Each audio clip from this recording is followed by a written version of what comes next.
Donc nous, on va vous parler un peu zéro déchet, c'est un peu dans l'ambiance de ces 2 jours.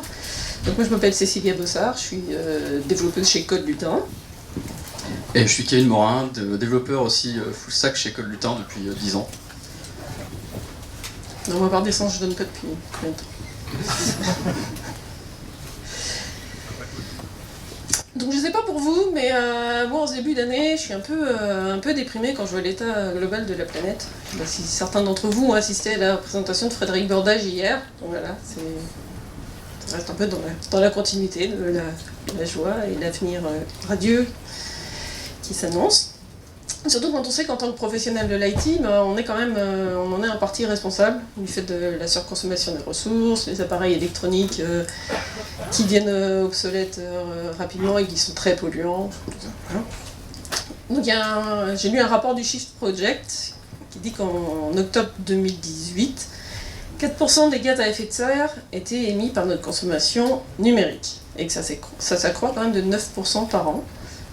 C'est super joyeux.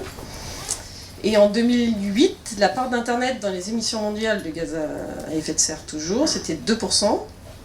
2%, c'est l'équivalent des transports aériens mondiaux. Voilà, donc on tape sur les transporteurs aériens, mais en fait, on n'est pas mieux. Et donc il faudrait peut-être commencer à faire quelque chose. Et une des pistes de solution serait peut-être tout simplement de réduire le superflu, de se contenter de ce qui est vraiment nécessaire. Une sorte de sobriété numérique en fait.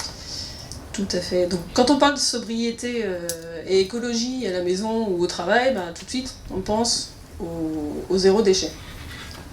Alors, voilà. Est-ce qu'on pourrait transposer cette doctrine du zéro déchet et l'appliquer au développement logiciel?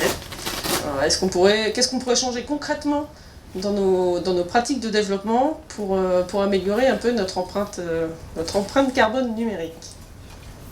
Alors est-ce que dans la salle, il y en a qui connaissent, on va dire, les principes du zéro déchet, les 5 principes? Ok. Les principes. Qui les applique? On va dire... essaye en tout cas, voilà, parce qu'on n'a jamais...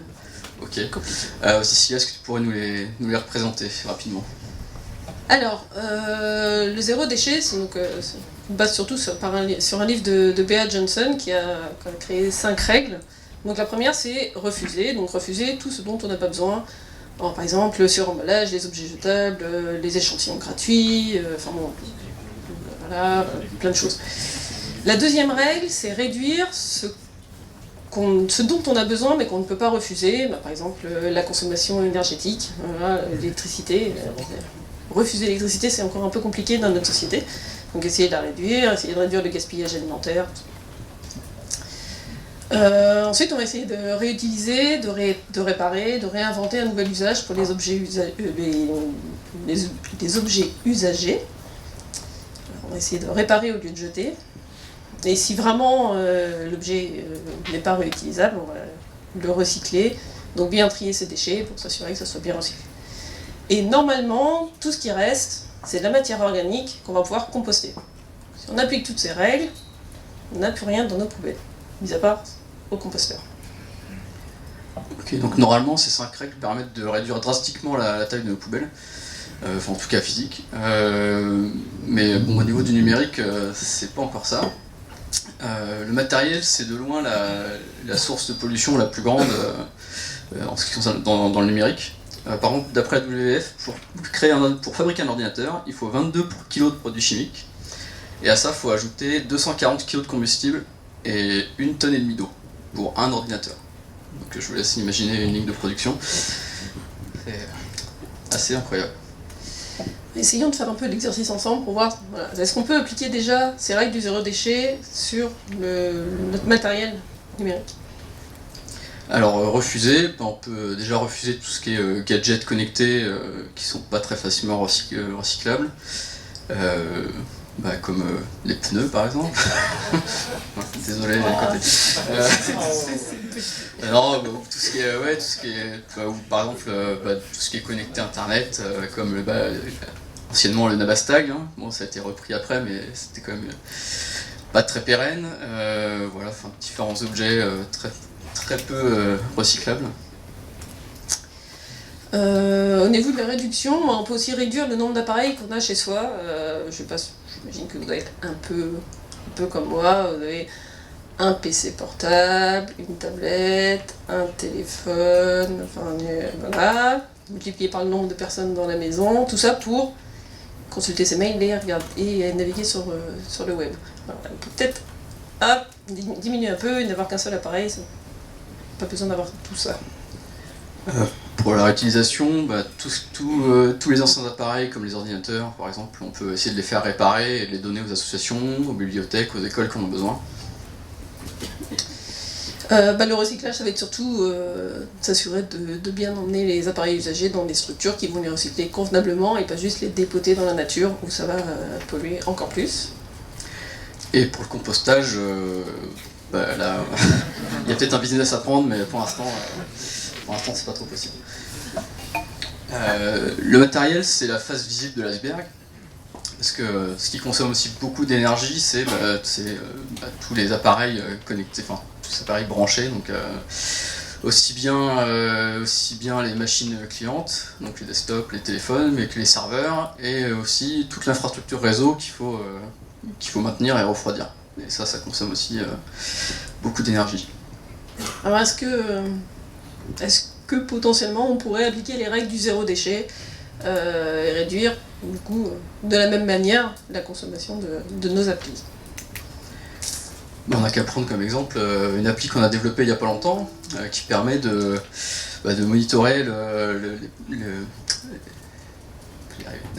les performances, enfin la modification, les améliorations de consommation énergétique par rapport à la modification de code qu'on peut faire sur une appli.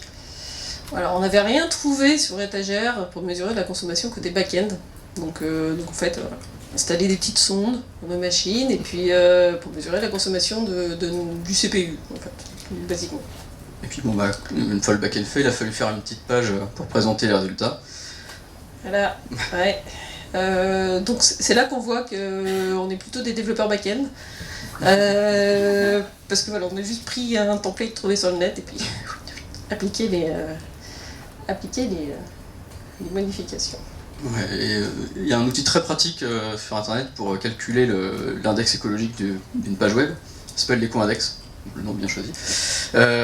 Donc soit sur un site existant déjà en prod, sur le site ecoindex.fr, vous pouvez rentrer l'URL du site et c'est bon. Et sinon il y a un plugin, une extension Chrome ou Firefox qui permet de le faire en live sur une page, sur votre post ou ailleurs. On peut tester ça sur notre appli. Ok, donc notre appli ne fait rien, globalement elle affiche des graphiques, c'est un peu tout ce qu'elle fait. Elle a un éco-index de E, donc c'est comme pour les appareils électroménagers chez vous, ça va de A à G. Donc là on a une appli qui fait rien et qui est déjà en E. Voilà, donc est-ce que tu peux expliquer un peu sur quoi se base cet index? Ouais, donc il y a 3 critères principaux. Donc d'abord le nombre de requêtes effectuées par la page, donc soit pour aller chercher soit les infos du back-end, mais aussi tout ce qui est images, scripts, police, etc. Également la taille de la page, donc la taille des données qui est téléchargée. Plus tu télécharges des grosses images, plus l'index va être mauvais. Et la taille du DOM. Plus votre arbre HTML est gros, plus la page est complexe à afficher pour votre navigateur, et du coup ça joue beaucoup sur l'index aussi. Donc ça c'était au premier affichage de notre page. Après 1 minute, on passe en F. J'ai fait le test, au bout d'une demi-heure on est en G, et après ma machine d'ARAM voilà. Ouais, donc il faut vraiment qu'on fasse quelque chose, donc on peut peut-être appliquer du coup les principes du zéro déchet à notre page, pour améliorer ça. Donc pour ça, on va se baser sur le livre de Frédéric Bordage, donc qui a fait une confière, qui s'appelle Éco-conception web, les 115 bonnes pratiques.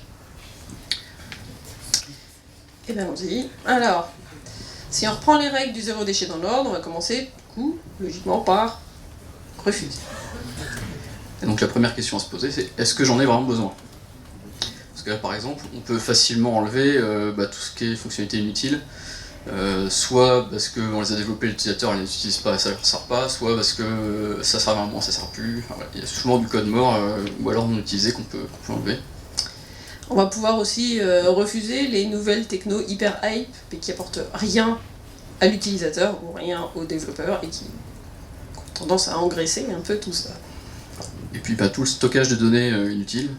C'est peut-être pas la peine pour un site d'e-commerce d'avoir le nom de famille de ma mère et savoir où est-ce que j'allais à l'école quand j'étais gamin. C'est peut-être pas la peine de demander toutes les infos aux utilisateurs. Juste nécessaire suffira.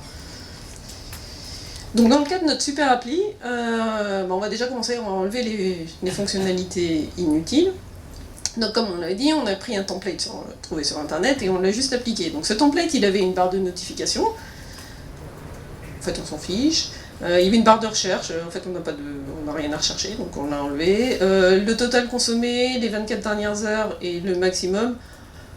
Au final, ça ne nous intéresse pas parce que nous, on veut avoir la consommation à l'instant T. Donc savoir qu'on a... Oui, c'est un peu déprimant en plus de voir les valeurs. On va tout enlever.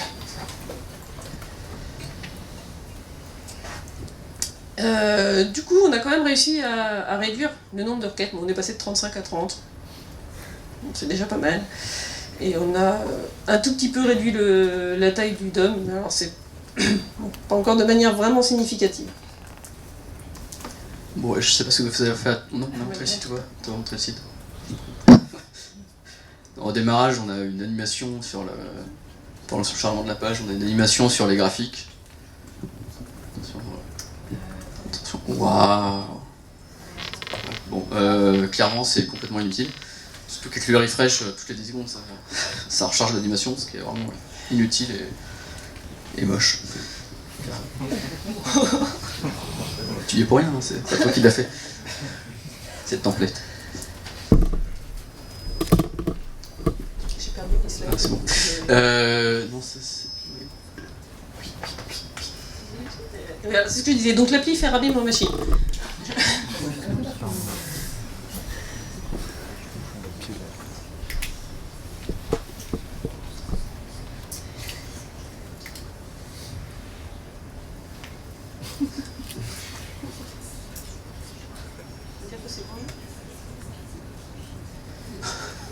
Bon. Tu vois, là, c'est... Voilà. Bon, je vais vous le dire sinon. Le résultat, c'est qu'en faisant ça, on a réduit d'à peu près 25% la taille du DOM. Juste en enlevant les animations. Voilà, donc là on est toujours en E, mais on est passé de 12 000... de 12 000 éléments à un peu plus de 9 000. Ce qui est quand même... Bon, je prends ta partie pendant que tu... Je peux... Alors... Vous croyez sur parole, hein. Le troisième, ça va être... Attends, du coup, tu...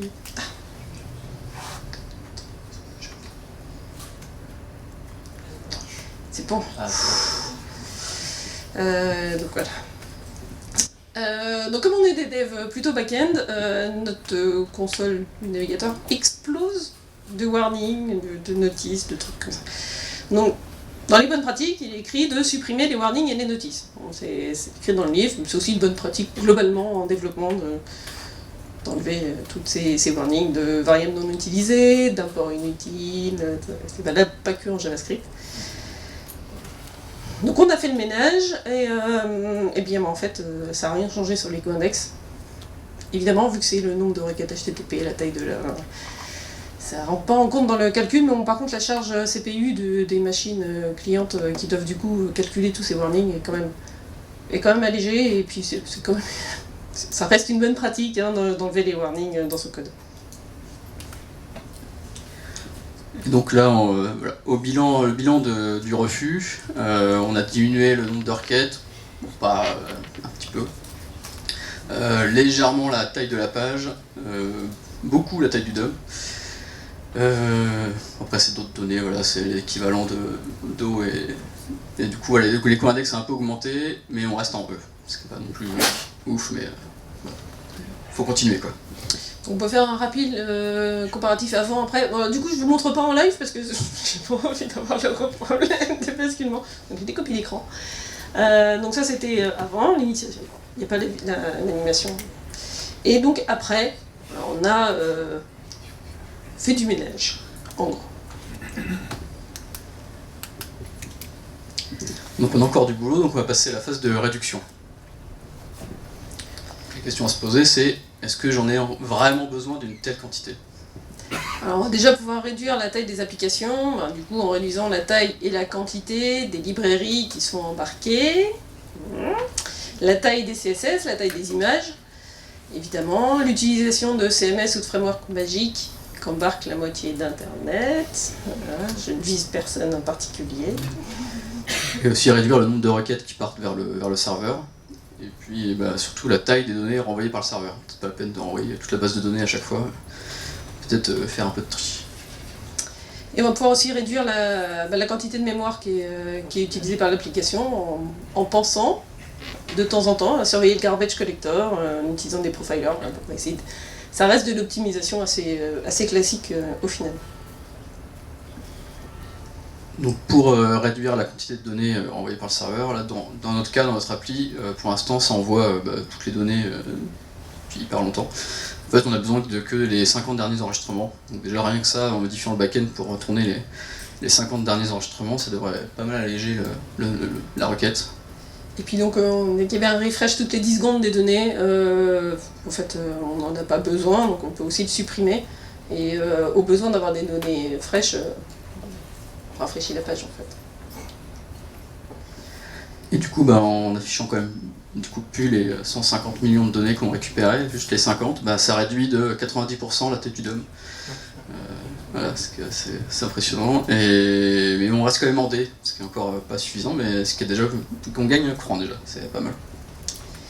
Donc bonne pratique suivante, c'est de redimensionner les images en dehors du navigateur.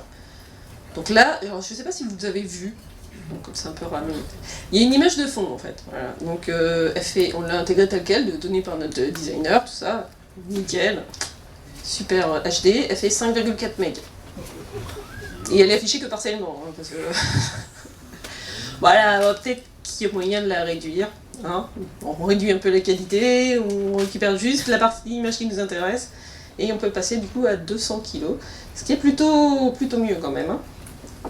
Donc là, évidemment, la taille de la page a quand même bien baissé, et puis on est réussi à passer en C, ce qui est plutôt une très bonne nouvelle. Et actuellement, sur chaque graphique, on fait une requête au serveur par graphique, donc par type de données. Ce qu'on peut faire aussi, c'est fusionner tous les appels en un, et on devrait gagner un peu en nombre de requêtes. Bon, pas tant que ça, parce que finalement, la plupart des requêtes qui sont effectuées par la page vont vers des librairies externes ou des polices ou scripts. Donc on arrive à baisser de 4 le nombre de requêtes, mais on reste en C. Donc au bilan de cette phase de réduction, on a quand même pas mal amélioré notre éco-index, c'est plutôt satisfait, et sur le coup on n'a pas impacté l'expérience utilisateur. Là on lui a pas enlevé de fonctionnalité, on a juste réduit la qualité de son image, que des choses au final qu'il va même pas voir. Et à noter que c'est quand même la taille de l'image qui a fait beaucoup. Donc pour comparer, alors en plus là du coup vous ne voyez même pas l'image de fond, elle est là. Donc si je vous montre après, vous voyez le changement d'image. Et aussi les graphiques, on n'a que 50 résultats, c'est quand même vachement plus lisible. Hein. Je sais pas si vous voyez, on voit un peu mieux où on va quand même. Alors on continue, maintenant on va voir la phase de réutilisation. Donc là on va se demander s'il y a bien quelque chose qu'on va pouvoir réutiliser. Parce que la réutilisation, c'est un peu le cœur de notre métier, on est un peu feignant, on réutilise beaucoup. Aussi bien des composants que des bibliothèques ou du code sorti de notre bible à tous, Stack Overflow. Il y a aussi des bonnes pratiques qu'on apprend dès le début. Hein. On fait des variables, on stocke des choses en mémoire pour ne pas avoir à refaire les calculs, on fait des fonctions vraiment. Le don't repeat yourself, c'est un peu la base aussi. Et au niveau d'architecture, on peut faire des architectures modulaires pour remplacer les briques par une autre quand elles deviennent obsolètes. Donc là, au niveau de la réutilisation, on va commencer par réutiliser les polices de caractères qui sont déjà présentes sur les postes des clients. Est-ce qu'il y a vraiment besoin de charger une nouvelle police de caractères à chaque fois? Est-ce que celle qui est déjà disponible sur toutes les machines ne peut pas suffire? Donc là, on enlève cette police. Donc là, en évitant de télécharger les nouvelles polices, on a quand même pas mal réduit aussi le nombre de requêtes. De la même manière, si vous avez des icônes, des petites images comme ça, peut-être qu'il est possible de les remplacer par les glyphes qui sont déjà présentes dans les polices de caractère. Ça évite encore des téléchargements potentiellement inutiles. Pour améliorer le nombre de requêtes aussi, on peut mettre en place un cache côté navigateur pour éviter de... Enfin, sauf celle vers le backend forcément, mais pour tout ce qui est script ou image. Et donc au premier chargement, forcément il n'y a pas de modif, mais après au rafraîchissement, voilà, on fait plus que 4 requêtes au lieu de 16, et la taille de la page chargée est réduite à 37 bits, 37 qubits pardon, au lieu de 1 méga quoi. On télécharge quasiment plus rien en fait, juste les données du serveur. Donc au final, la réutilisation des polices a permis de pas mal réduire le nombre de requêtes et aussi la mise en place du cache, évidemment. Par contre, on est toujours en écho index. C'est un peu frustrant. Ouais, mais on est à 64 et la barre pour passer à B c'est 65. Voilà, on aurait pu pousser un peu, mais en réduisant un peu l'image encore. C'est d'autant plus frustrant en fait. Ouais. Pas grave. Donc pour comparer rapidement avant-après. Avant-après. Bon, ne prenez pas en compte les graphes qui changent. Hein. Voilà, en gros, c'est juste la police de caractère. Hein. Vous l'avez vu? Voilà, je pense que c'est bien ce qu'on veut dire. Ouais, du côté du recyclage. Alors, le recyclage, ça concerne les objets qui sont en fin de vie. Alors, est-ce qu'on va pouvoir recycler des applications qui sont en fin de vie? Déjà, on peut commencer par essayer de recycler les données, en les migrant vers la nouvelle solution, par exemple. Pour ça, il faut avoir pensé en amont un peu au format de la donnée pour qu'on puisse la migrer. Les données, les vendre à des publicitaires, c'est pas du recyclage. C'est du mauvais recyclage. C'en est, mais du mauvais. Comme recycler des canettes en fusil d'assaut, c'est pareil, c'est du recyclage, mais c'est du mauvais recyclage. Donc, ne vendez pas vos données, migrez-les vers la nouvelle solution. On va pouvoir aussi recycler notre code en extrayant des composants, en créant des librairies, en les mettant à disposition à tout le monde, voilà, en mettant notre code libre, évidemment. Et c'est tout pour le recyclage. Donc la dernière étape, c'est le compostage. C'est compliqué, non? Donc si on reprend la définition du compostage, on nous dit que le compostage, c'est le recyclage des déchets organiques pour produire naturellement un fertilisant, le compost. Ok. Alors, est-ce qu'on peut faire un parallèle avec le développement? Comment est-ce qu'on va créer du compost en informatique? En gros, on peut reformuler, c'est comment produire du fertilisant à partir de nos erreurs. C'est un peu tiré par les cheveux. Sinon, on n'avait rien à dire. Mais le fait de donner des conférences, d'écrire des articles, de binômer, de mentorer des personnes moins expérimentées, au final, de par nos erreurs passées, nos déchets, voilà, on va leur permettre de monter en compétences, un peu comme si on leur apportait de l'engrais et tout, c'est une petite touche politique. En fait, on va pouvoir nourrir les autres à partir de nos erreurs, un peu comme notre super appli. C'est ça. Bon, au final, pour faire le bilan de ces opérations sur notre application, on a mis en place que 9 actions. Et on est quand même passé d'un éco-index bien pourri à un éco-index plutôt correct. Voilà. Ces actions qu'on a mises en place, elles sont franchement pas compliquées.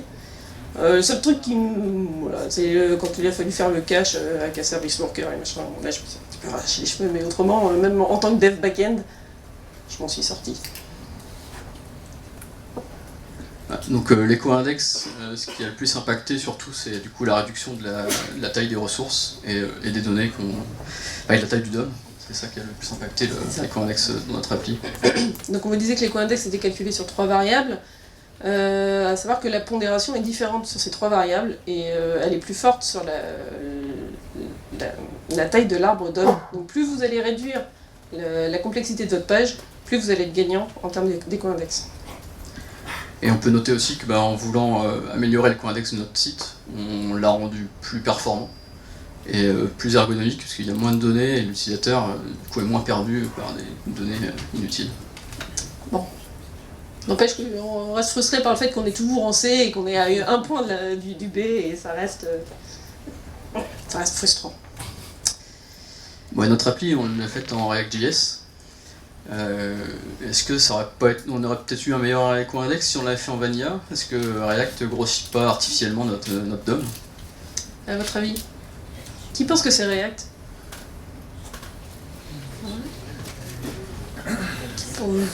Ouais, qui ne sait pas? C'est pas parce qu'on est des développeurs back-end qu'on est méchant avec les frameworks JS. Hein. C'est ça. Donc on l'a réécrite en Vanilla. Voilà. Il y en a exactement le même éco-index en fait. Donc qui pensait pouvoir taper sur React, raté. En fait non. Bon, hein, j'ai quand même creusé parce que je comprenais pas pourquoi je pouvais pas taper sur React. Donc, essayer de creuser pourquoi, et au final, comme on voulait l'appli avec le même rendu, on a utilisé la même librairie graphique pour afficher les graphiques, et en fait c'est elle qui plombe notre éco-index. Donc voilà, c'est un point sur lequel il faut être vigilant aussi. Regardez les librairies que vous importez, elles peuvent aussi être potentiellement pas très légères. Ouais, du coup ça ressemble à quoi un site classé A? Parce que bon, vu que déjà notre appli fait pas grand chose et pas top, ça doit être un site de Minitel quoi. Regardons un premier exemple, attention les yeux. Voilà, donc celui-là, perdu.com, je sais pas si vous connaissez, très pratique si vous savez pas si vous avez une connexion internet, tapez perdu.com, il est très léger et ça permet de savoir. Voilà. Minimaliste quoi. Donc lui il est classé A, je pense A++. Même. Bon, on a un deuxième exemple quand même, de site classé A. C'est le site de Low-Tech Magazine en version solaire. Je ne sais pas s'il y en a qui connaissent parmi vous. Donc c'est un site qui est hébergé sur un Raspberry, qui est alimenté par un panneau solaire. Le panneau, enfin, il est situé à Barcelone, donc normalement ça va, au niveau solaire, c'est un peu mieux que s'il était à Nantes dans notre cas. Ouais, chez nous ça va pas. Voilà. Il serait toujours down en fait. Donc les images sont travaillées, elles sont mises en niveau de gris et retravaillées pour prendre vraiment le moins de place possible. Et ils ont mis un petit niveau, c'est le niveau de batterie, pour savoir si le site va bientôt couper ou pas. Mais ça fait partie du jeu, voilà. Quand il fait pas beau, le site est coupé et c'est pas grave en fait, il n'y a pas de données hyper vitales sur un tel site. Et s'il est down, bah, c'est pas grave en fait. Il faut aussi accepter qu'un site soit pas dispo 24/24. Et un dernier exemple, c'est le site de l'Alliance Green IT. Ressemble à n'importe quel site que produirait une agence web. Mais voilà, les images sont travaillées pour être plus légères, etc. Enfin, ils ont tout fait pour que ce soit en A. Quoi. Beau boulot. Quoi. Donc à noter que le but, c'est pas d'avoir un site classé A. C'est pas le Graal à atteindre. Le but, c'est vraiment d'essayer d'y penser et de faire en sorte d'améliorer son éco-index au fur et à mesure. N'hésitez pas à aller regarder sur le site d'EcoIndex et de tester certains sites. Résultat assez surprenant. Vous avez testé Google? Oui, alors la homepage, oui, bah, du coup elle est plutôt bien classée, malgré tout, quand on n'est pas logué. Oui. Voilà. Et les pages 440 aussi, elles sont bien notées en général. Pour aller plus loin, on peut regarder du côté de l'éco-conception des services numériques. Donc l'éco-conception, je me suis certain, ça va à peu près. En général, l'éco-conception, ça consiste à intégrer des questions environnementales dès la conception d'un produit ou d'un service, donc c'est valable aussi bien dans le numérique un peu partout. Donc on prend en compte ces contraintes toutes les étapes du cycle de vie du service. Voilà, donc pour le numérique, pareil. Ouais, dans notre appli, on a vu du coup principalement des points de réalisation de conception, mais on aurait pu aussi se pencher sur l'hébergement ou l'optimisation. On aurait pu utiliser des outils aussi comme Webpack, Babel et autres outillages de front que je ne connais pas.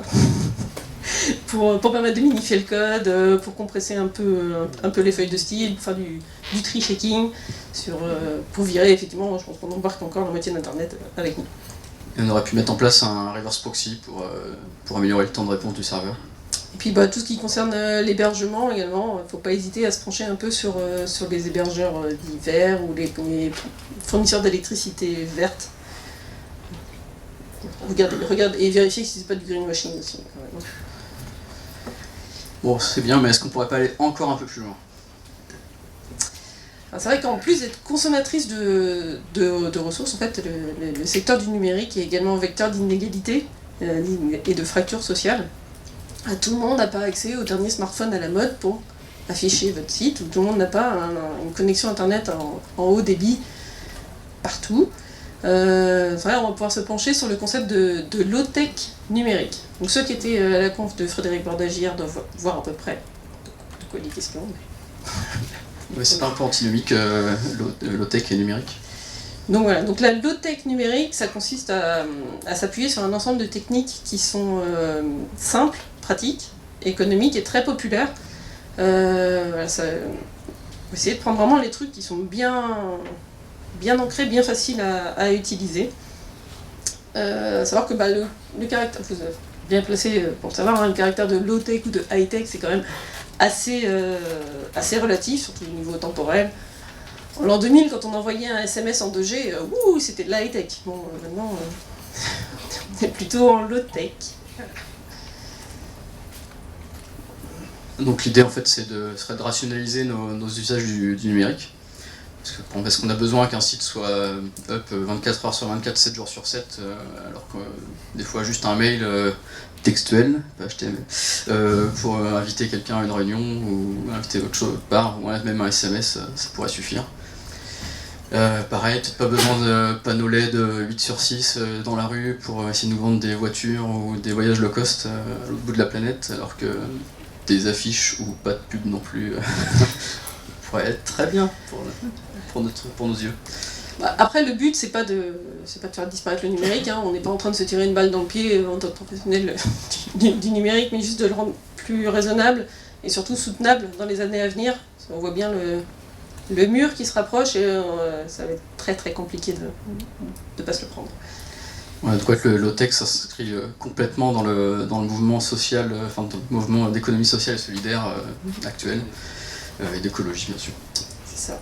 Donc en fait, la low-tech c'est logique, mais la low-tech c'est l'avenir du high-tech. Merci pour votre attention. Alors, hop, petit slide avec nos références. Si vous avez des questions, des réflexions, des remarques, des insultes.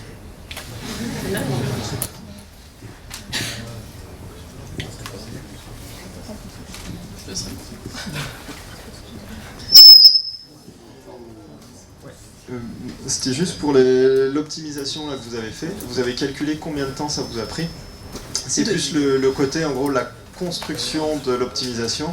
Ça a consommé de l'énergie aussi. Et est-ce que c'est rentable ou pas? Je ne bouge plus. Je sais pas. Le temps qu'on a passé pour améliorer. Comme en fait, c'est un peu compliqué parce qu'en préparant la présentation, le machin. Au final, c'était pas si long que ça à mettre en œuvre. Moi, ce qui était long, c'est de comprendre tous les concepts de React et tout ça. C'était un peu plus long pour moi. Mais au final, c'était quand même assez rapide. Bonjour, merci. Merci pour la présentation. J'avais deux questions.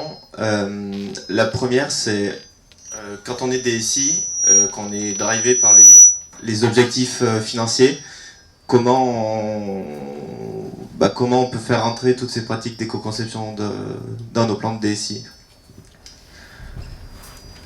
Oui. Au final, l'éco-conception, ça permet quand même de réduire pas mal les coûts.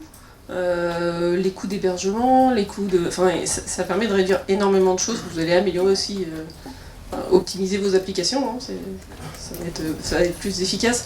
Et je pense, quantifier financièrement, je suis développeuse, je sais pas faire.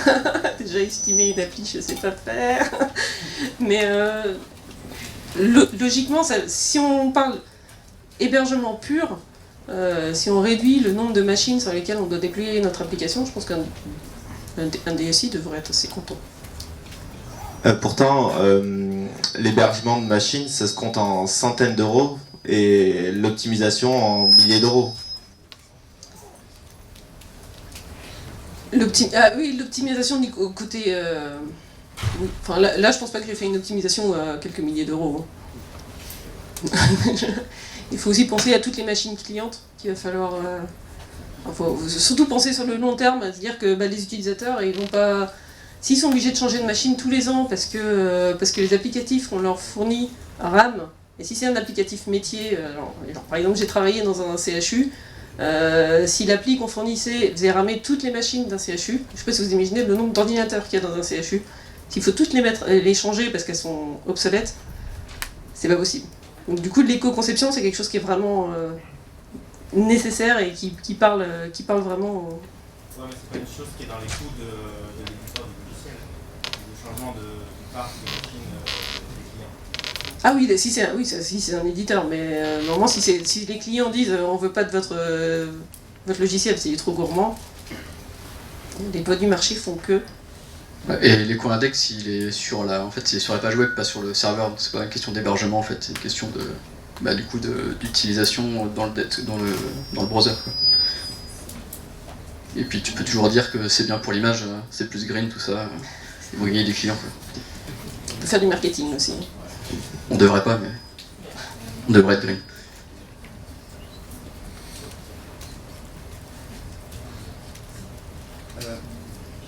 Finalement... C'est par exemple plutôt, mais finalement, est-ce que la meilleure chose à faire, c'est pas d'arrêter de faire du JavaScript dans tous les sens revenir à ce qu'on faisait avant avec des pages classiques. Je voulais pas lancer le troll, merci. non mais sérieusement, faire des sites hyper simples, sans avoir 48 000 trucs qui servent à rien, oui, elle est à l'essentiel et à ce que l'utilisateur demande en fait. Et il y a pas mal de recoupements avec ce qu'on voit dans l'agilité aussi. On va à l'essentiel, on fait ce dont l'utilisateur a vraiment besoin au final. Ouais, puis je vais répondre aussi là-dessus. En fait, sur les co-index, ils se basent pas spécialement sur le JavaScript, mais sur l'arbre DOM. En fait, j'ai essayé d'améliorer notre site à code lutin pour le rendre un peu meilleur. Sauf que je bloque parce que la page est hyper longue, on présente tout, peut-être un peu trop de trucs quoi. Et sans changer le contenu, et le truc qu'il aurait fallu que je fasse c'est du JavaScript pour cacher la partie que voit pas l'utilisateur et la charger au fur et à mesure. Ce que je n'ai pas fait, j'avais pas le temps.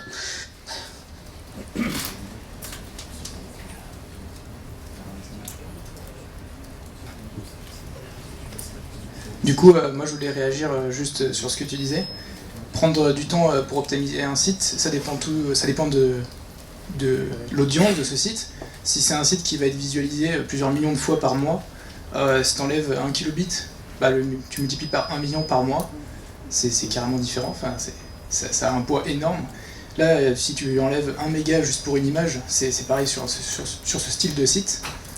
Si ton site, donc ça a été expliqué hier un peu plus en détail, si ton site il a 1 méga de moins à charger parce que tu n'as pas mis une grosse image, il va s'afficher 1 seconde plus vite, par exemple.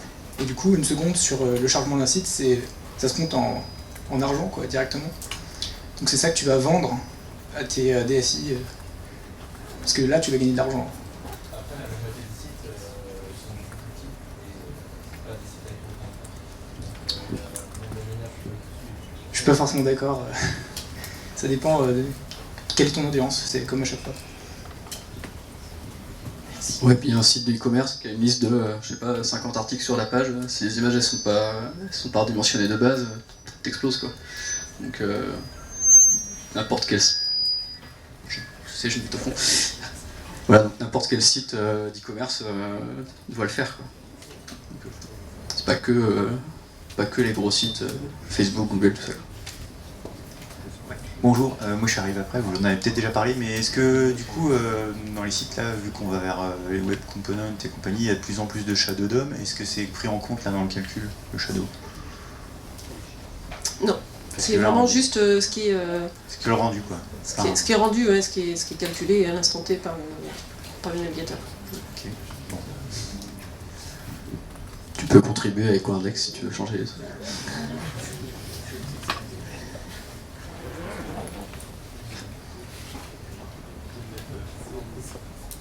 C'est quoi la part de l'impact du développement par rapport à d'autres choses, par exemple le streaming ou l'IA, l'intelligence artificielle, etc. Est-ce qu'on n'est pas en train de... Alors là, oui, effectivement, c'est un peu une goutte d'eau. Effectivement, si chacun fait sa part, déjà, on peut réussir à améliorer les choses.